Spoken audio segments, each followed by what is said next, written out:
Hello miss അങ്ങനെ 5 times ചാമ്പ്യന്മാരായ മുംബൈ ഇന്ത്യൻസിനെ അവരുടെ തട്ടകമായ വാങ്കഡയിൽ 7 വിക്കറ്റിന് തകർത്ത് പഞ്ചാബ് കിങ്സ് വീണ്ടും പോയിന്റ് ടേബിളിൽ 1ാം സ്ഥാനം കരസ്ഥമാക്കിയിരിക്കുകയാണ്. ആദ്യം ബാറ്റ് ചെയ്ത മുംബൈ ഇന്ത്യൻസ് നിശ്ചിത 20 ഓവറിൽ 195 റൺസ് എടുക്കാനേ സാധിച്ചുള്ളൂ. മറുപടി ബാറ്റിംഗിൽ പഞ്ചാബ് കിങ്സ് 16.3 ഓവറിൽ കളി ഫിനിഷ് ചെയ്യുകയായിരുന്നു. അങ്ങനെ മുംബൈക്ക് സീസണിലെ 4ാം തോൽവി. കഴിഞ്ഞ സീസണിൽ ഇതുപോലെ ആദ്യ 5 മത്സരങ്ങളിൽ ഒരു മത്സരം മാത്രമേ ജയിക്കാനായുള്ളൂ. അത് കേൾക്കേണ്ട കൂടെ തന്നെ ഇപ്രാവശ്യം KKRന്റെ കൂടെ മാത്രമേ തന്നെ മുംബൈക്ക് ജയിക്കാൻ സാധിച്ചുള്ളൂ. അത് സീസണിലെ ഏറ്റവും മോശം ടീമായ KKRന്റെ ഒപ്പം ഇന്ത്യൻ ക്യാപ്റ്റൻ സൂര്യകുമാർ യാദവ്, അതുപോലെ തന്നെ ഹാർദിക് പാണ്ഡ്യ, തിലക് വർമ്മ, ജാസ്പ്രീത് ബുംറ എന്നീ 4 പ്ലേയേഴ്സും ഇന്ത്യൻ ടീമിന് വേണ്ടി ഫൈനൽ കളിച്ച ടീമിലെ അംഗങ്ങളാണ്. എന്നിട്ട് പോലും മുംബൈ ഇന്ത്യൻസിന് ഈ ഒരു സ്ഥിതി വരുന്നത് കാര്യമായി മാനേജ്മെൻറ്റും ഹെഡ് കോച്ചും കൂടി ആലോചിക്കേണ്ട കാര്യം തന്നെയാണ്. അതായത് ഈവൻ പഞ്ചാബ് കിങ്സിൽ പോലും അർഷ്ദീപ് സിംഗ് മാത്രമാണ് ഇന്ത്യൻ ടീമിൽ ആകെ ഒരു പ്ലെയർ ഉള്ളൂ. ബാക്കിയൊക്കെ ഫൈനൽ, അതായത് T20 വേൾഡ് കപ്പ് കളിക്കുന്ന പ്ലെയേഴ്സാണ്. ഈവൻ RCB ആയാലും ടേബിൾ ടോപ്പറായ ഇപ്പോൾ പഞ്ചാബ് കിങ്സ് ആയി RCBയിൽ പോലും ഒരു പ്ലെയർ പോലും ഇല്ല ഇന്ത്യൻ. ഈ റീസെൻ്റ്ലി വേൾഡ് കപ്പിലെ ഒരു പ്ലെയർ പോലും RCB ടീമിലില്ല. മുംബൈയുടെ സ്ക്വാഡ് ശരിക്കും അയച്ചു പണിയേണ്ടി വരുന്നു എനിക്ക് തോന്നുന്നത്. അതായത് ഈ ചെണ്ട ബോളർമാരായ ദീപക് ചഹാർ, ഷാർദുൽ താക്കൂർ, ബുംറ ഒരു വിക്കറ്റ് പോലും ഇതുവരെ നേടാനായിട്ടില്ല. അപ്പോൾ ബുംറയെ മാറ്റണമെന്ന് ഞാൻ പറയില്ല, ചിലപ്പോൾ അടുത്ത മത്സരം തൊട്ട് പുള്ളി ഫോമിലേക്ക് എത്തിക്കും. പക്ഷേ ഈ ദീപക് ചഹാർ, ഷാർദുൽ താക്കൂറിനെ ഇനിയും കളിപ്പിക്കുന്നതിന് എനിക്ക് യോജിപ്പില്ല.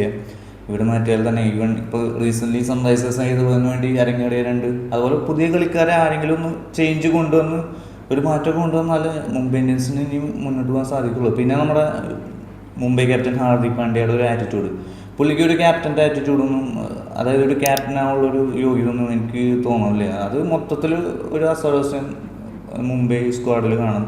ഇപ്പോൾ രോഹിത് ശർമ്മ എന്നുള്ള കളിച്ചില്ലേ, അദ്ദേഹത്തിന് ഇഞ്ചുറി എന്നൊക്കെ പറഞ്ഞതാണ്. പക്ഷേ സത്യത്തിലുള്ള കാര്യം നമുക്കറിയില്ലല്ലോ. അപ്പോൾ അതൊക്കെ ഒന്ന് മുംബൈ ടീം മാനേജ്മെൻറ്റും എല്ലാവരും കൂടി ഒന്ന് മാറി ചിന്തിച്ചാൽ തന്നെ മുംബൈ ഇന്ത്യൻസിന് ഇനിയൊരു മത്സരങ്ങൾ വിജയിക്കാൻ സാധിക്കുള്ളൂ.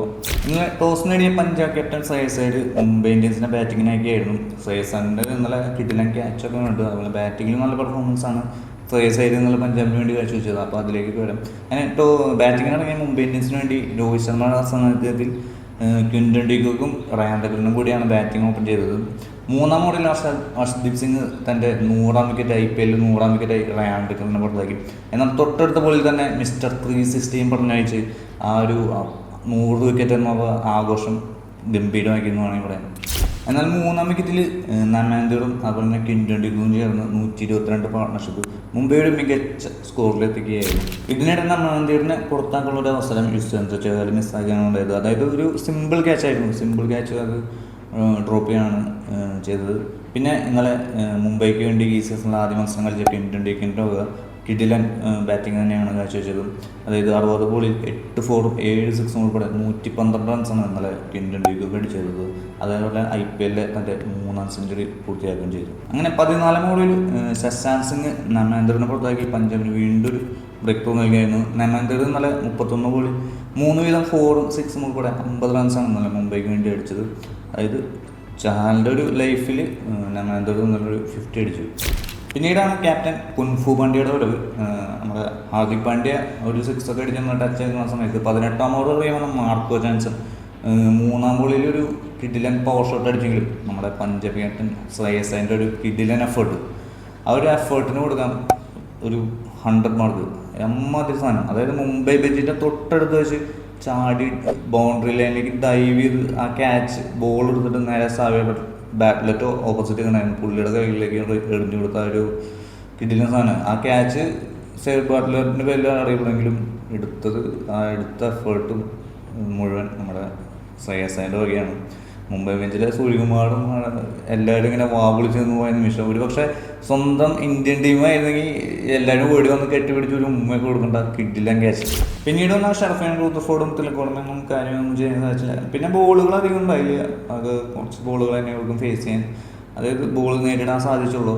പിന്നെ മറുവശത്ത് ക്വിൻ്റൺ ഡി കോക്ക് കുറച്ച് നിൽക്കുന്നുണ്ടായിരുന്നു, നോട്ട് ഔട്ടായിരുന്നു നല്ല 112 റൺസ് എടുത്ത്. അങ്ങനെ മുംബൈ 195-ന് 6 എന്ന നിലയിൽ അവരുടെ ഇന്നിങ്സ് അവസാനിപ്പിക്കുകയായിരുന്നു. പഞ്ചാബിൻ്റെ ബോളിംഗ് നോക്കുകയാണെന്ന് വെച്ചാൽ അർഷ്ദീപ് സിംഗ് തന്നെയാണ് ഇന്നലെ പഞ്ചാബിന് വേണ്ടി കിഡിലൻ ബോളിംഗ് കാഴ്ചവെച്ചത്. 4 ഓവറിൽ കിടന്ന് 22 റൺസ് മാത്രമാണെങ്കിൽ 3 വിക്കറ്റ് എടുത്ത് ഒരു കിഡിലൻ bowling play off the match ആവുകയും ചെയ്തു. അതുപോലെ മാർക്കോ ജോൺസൺ 4 ഓവറിൽ 30 റൺസ് മാത്രം ഇട്ട് വാങ്ങി ഒരു വിക്കറ്റ് എടുക്കുകയും ചെയ്തു. പിന്നെ എക്സ്പെൻസീവ് ബോളേഴ്സ് ആയത് യുസ്വേന്ദ്ര ചഹലും വിജയകുമാർ വൈശാഖാണ്. യുസ്വേന്ദ്ര ചഹലും 3 ഓവറിൽ വിട്ടു കൊടുത്തത് 45 റൺസാണ്. അതുപോലെ വിജയകുമാർ വൈശാഖും അത്യാവശ്യം എക്സ്പെൻസീവ് ആയിരുന്നു, 3 ഓവറിൽ 36 റൺസാണ് വിട്ടുകൊടുത്തത്. അങ്ങനെ പഞ്ചാബ് മുംബൈയുടെ ഈ ഒരു ബിഗ് ടോട്ടൽ എന്നൊന്നും പറയില്ല, കാരണം 200-240 അടിച്ച പിച്ചൊക്കെ എഴുതുന്നത്. അതിൽ ഈ ടോട്ടൽ എന്നൊക്കെ പറഞ്ഞാൽ സിമ്പിളായി ജയിക്കുന്ന ടോട്ടലാണ്. കാരണം കഴിഞ്ഞ RCB വേഴ്സസ് മുംബൈ മത്സരത്തിൽ ബാംഗ്ലൂർ 240 അടിക്കും, മറുപടി ബാറ്റിംഗ് മുംബൈ 222 175 അതായത് ഓവർ 400 റൺസ് വരുന്ന ഒരു പിച്ചിൽ